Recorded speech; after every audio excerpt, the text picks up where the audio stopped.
భారతదేశంలోనే కాక ప్రపంచవ్యాప్తంగా ఎందరికో స్ఫూర్తినిచ్చిన మహోన్నత వ్యక్తి స్వామి వివేకానంద. జన్మదినము జనవరి 12, 1863. మరణం జూలై 4, 1902 సంవత్సరం. స్వామి వివేకానంద 39 సంవత్సరాలు బ్రతికారు. ఈయన మొదటి పేరు నరేంద్రనాథ్ దత్తా. ఒక ప్రఖ్యాత హిందూ యోగిగా ఎదిగారు.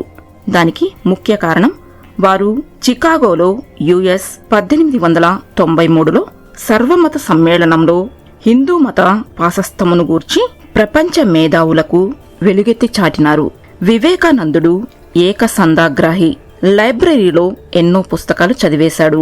ఒకసారి ఒక పెద్ద పుస్తకాన్ని ఒక్కరోజులో తిరిగి లైబ్రరీలో ఇవ్వగా లైబ్రేరియన్ ఎందుకు ఇలా చదవకుండా వెంటనే పుస్తకాలిస్తున్నావు అని అడిగాడు.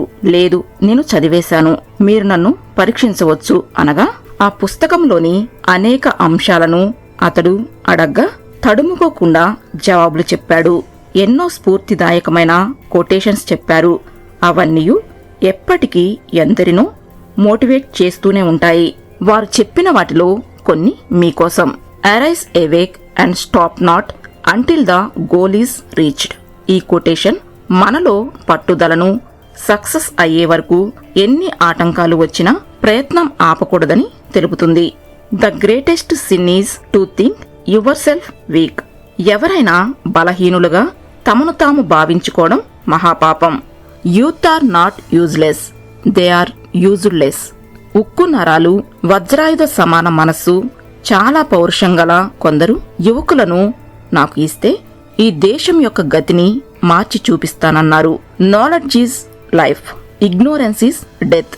ఏ పరిస్థితుల్లో ఉన్నా నీ కర్తవ్యం నీకు గుర్తుంటే జరగాల్సిన పనులు అవే జరుగుతాయి.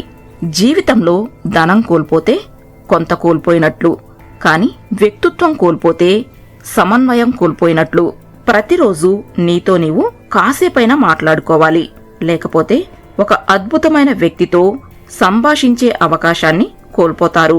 గాలిలో తేమ ఉన్నట్లు భగవంతుడు ప్రతి చోటా ఉంటాడని తన గురువు రామకృష్ణ పరమహంస గారి ద్వారా తెలుసుకొని తన జీవితాన్ని అంతా బ్రహ్మచారిగానే ఉండి భారతదేశం యొక్క ఔన్నత్యాన్ని ప్రపంచానికి చాటి చెప్పిన వివేకానందుడి జన్మదినమైన జనవరి 12వ తేదీని యూత్ దినోత్సవంగా దేశమంతటా జరుపుకొనుట యూత్కు ఎంతో స్ఫూర్తినిస్తుంది అనడంలో ఏమాత్రం సందేహం లేదు.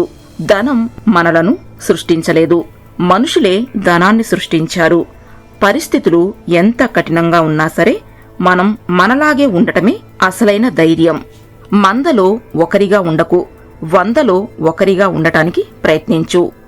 లక్ష్య సాధనలో 1000 సార్లు విఫలమైన మరొకసారి ప్రయత్నించండి. నీ వెనుక ఏముంది, ముందు ఏముంది అనేది నీకు అనవసరం. నీలో ఏముంది అనేది ముఖ్యం. మిమ్మల్ని బలవంతులుగా చేసే ప్రతి ఆశయాన్ని స్వీకరించండి.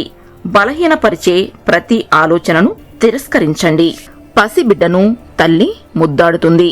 ప్రేమపూరితమైన ఆ ముద్దులోనే భగవంతుడు ఉన్నాడు. శారీరక శుభ్రత అవసరమే అయినా మానసిక పరిశుభ్రత మరింత ముఖ్యం. మనోమాలిన్యాలను తొలగించుకోనిదే బాహ్య శుద్ధి వల్ల ఉపయోగం లేదు. ప్రేమ, నిజాయితీ, పవిత్రత ఉండేవారిని ఈ ప్రపంచంలో ఏ శక్తి ఓడించలేదు.